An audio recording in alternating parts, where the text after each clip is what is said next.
Welcome to Wayne's Old Time Radio Page channel. I'm Wayne, your host.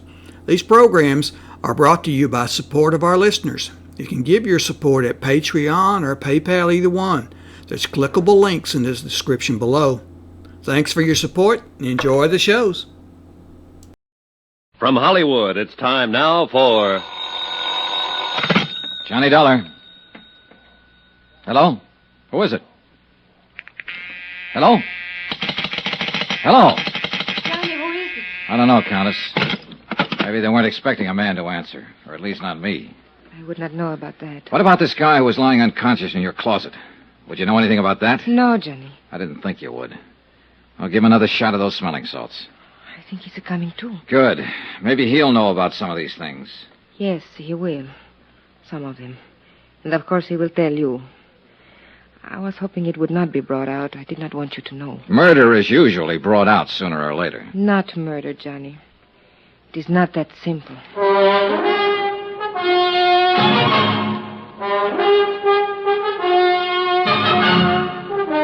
Tonight and every weekday night, Bob Bailey in the transcribed adventures of the man with the action-packed expense account, America's fabulous freelance insurance investigator. Yours truly, Johnny Dollar.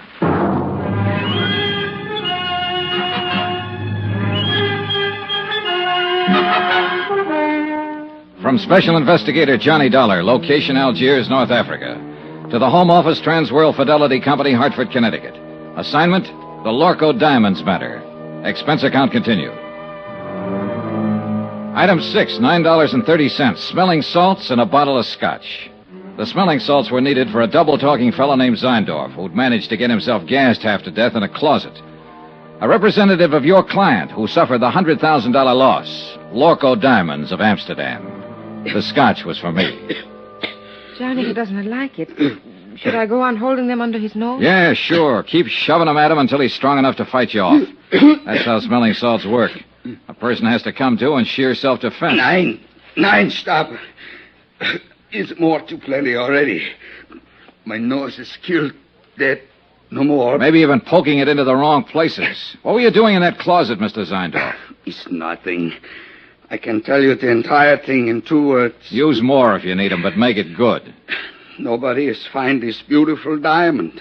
Nobody has do anything. So I'm come looking for my own self. In that closet?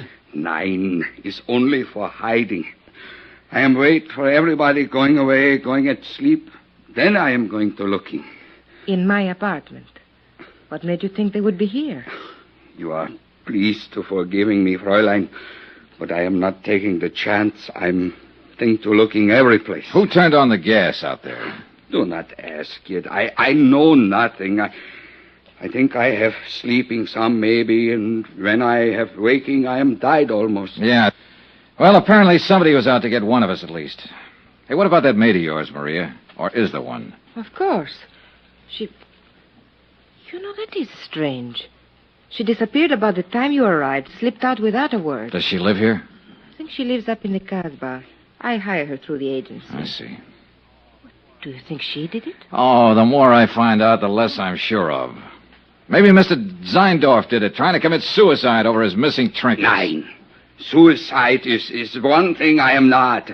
And I desist to listen no more. I am to leave here immediate. Oh, by the way, Mr. Zeindorf. Yeah, what is it? As I understand it, you boys in the international jewelry business are ordinarily pretty cautious in your dealings.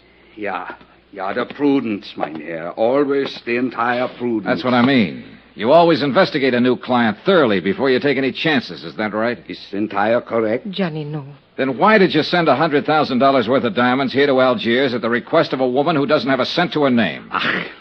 Why, it is to me these things are always happen. Mynheer Dollar, I am the highest ethic of business.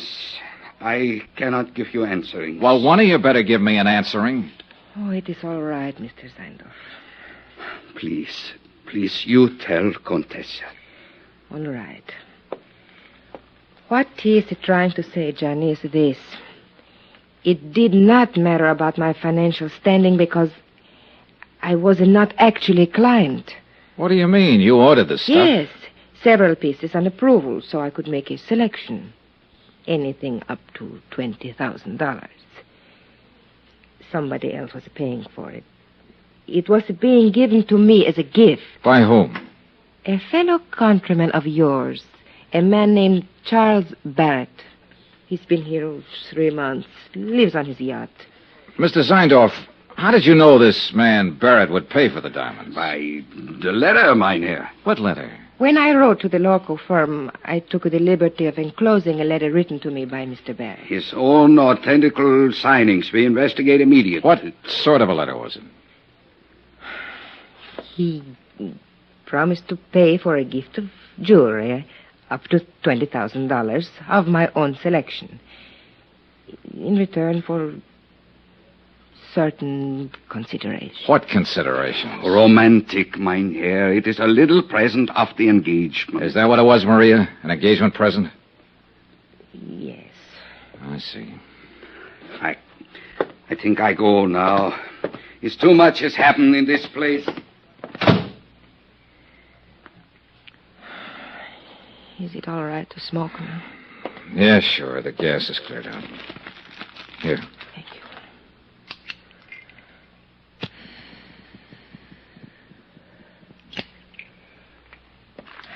I wish you hadn't kissed me, Johnny. I thought you said you liked it. I did. That is why I wish you hadn't. Are you trying to say that... Oh, relax, Johnny. I am not a child. No, I have not fallen in love with you any more than you have with me.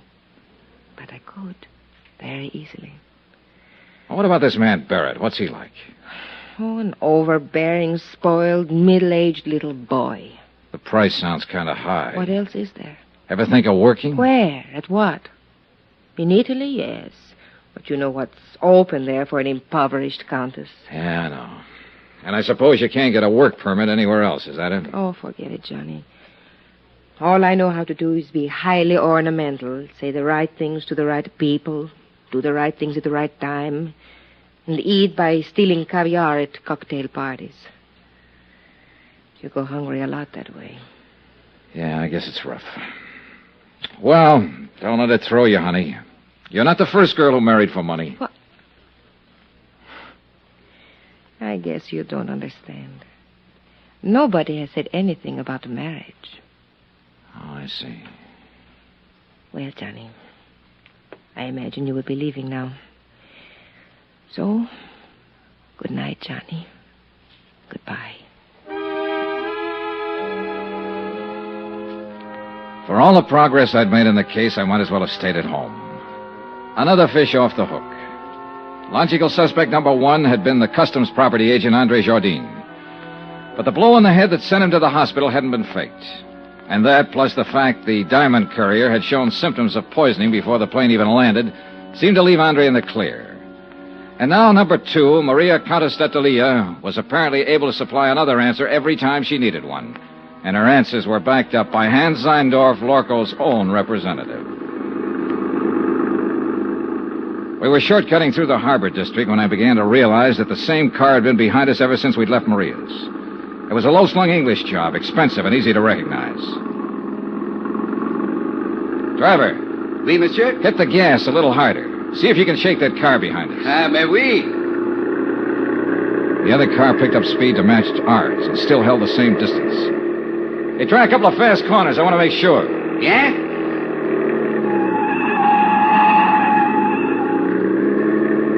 The next place where the street narrows down. Stop fast. Swing crosswise. Block off the road. I want to stop that guy and have a talk with him. Hey, you understand what I mean? Mais oui, monsieur. Just like in the movies. Yeah, well, something like that. Hey, there's a place coming up. Let's have a go at it. You do not worry. I will do it good. Yeah, I only hope we've seen the same movies. Now, monsieur. I was out of the cab fast and running back down the street. The other driver had jammed on his brakes and finally skidded to a stop against the curb. I reached for the handle, jerked the door open, and the man inside came out swinging. A big man, a little on the beefy side, but plenty tough. I didn't know him, never seen him before. He fought silently and fought hard, but he was a sucker for a lift. I knelt down on the pavement and started to go through his pockets. I hadn't even noticed the other car pull up. Monsieur Dollar. Huh? Do you merely plan to rob him, or do you also intend to cook him and eat him? Oh, you really get around, Inspector. A policeman must socialize, monsieur. It broadens the outlook. Come, we walk. My chauffeur will take care of reviving your victim. Do you happen to know the victim? May we? He's Monsieur Charles K. Barrett of Chicago. Maria's ex-boyfriend. Something of the sort, I believe. How did you happen to get here so conveniently? Oh, I was following you. Farther back, of course. Then why didn't you pitch in when the fight started? And spoil such a remarkable display of fisticuffs? Okay. It is true the footwork was mediocre, but the verve, the enthusiasm, the violence, superb, monsieur. I can't quite figure you, Inspector. Well, sometime we must talk about it. Monsieur, you will be most happy to know that we have identified the person who occupied the plane seat next to the Diamond Courier. Oh? They shared a bottle of wine during the flight. Undoubtedly, that is how the poison was administered. And who is the person? A man named Bobo. Bobo? Oui.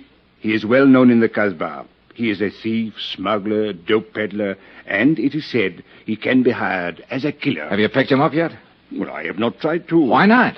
Why not? Monsieur, in the Casbah, at the sight of a uniform, everyone vanishes, zzt, like rabbits in their holes. The Casbah, huh? Another thing. The property agent who was struck on the head, André Jourdain, he has disappeared from the hospital. Disappeared? How? His window was open, the room was upset. It was very odd. Yeah. Well, look, Inspector, I think I'll get on back to the hotel and get some sleep. No, as you wish. Yeah, I'll talk to you tomorrow. Oh, there is one more thing, Monsieur Dollar. Huh? I think perhaps I should warn you of something, in the event you should call again on the Countess. Warn me of what? Well, 2 days ago, I installed a dictaphone in her apartment. You what? I must admit I found your conversation this evening most entertaining. Inspector, you are a rat. Oh, please do not concern yourself in the least. I am the soul of discretion. Maybe. Monsieur, I am a Frenchman.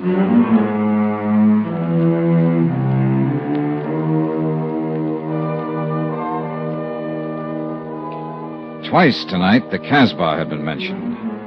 The strange, mysterious native quarter on the steep hill behind the city. Maria had said her maid lived there. And now Bobo, who'd given poison wine to the diamond courier. I had an angle, and I had some ideas. The picture was finally starting to make sense. But I needed some more answers. And the trail led into the Casbah.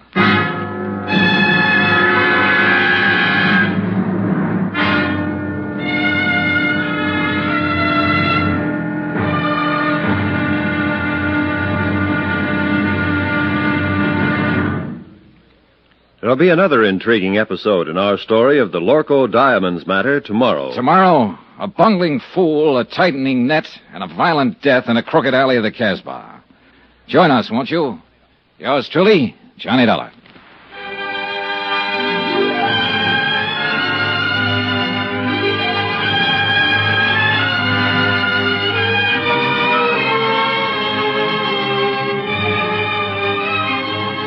Yours truly, Johnny Dollar, starring Bob Bailey, is transcribed in Hollywood. Written by Les Crutchfield, it is produced and directed by Jack Johnstone. Be sure to join us tomorrow night, same time and station, for the next exciting episode of Yours truly, Johnny Dollar. Roy Rowan speaking.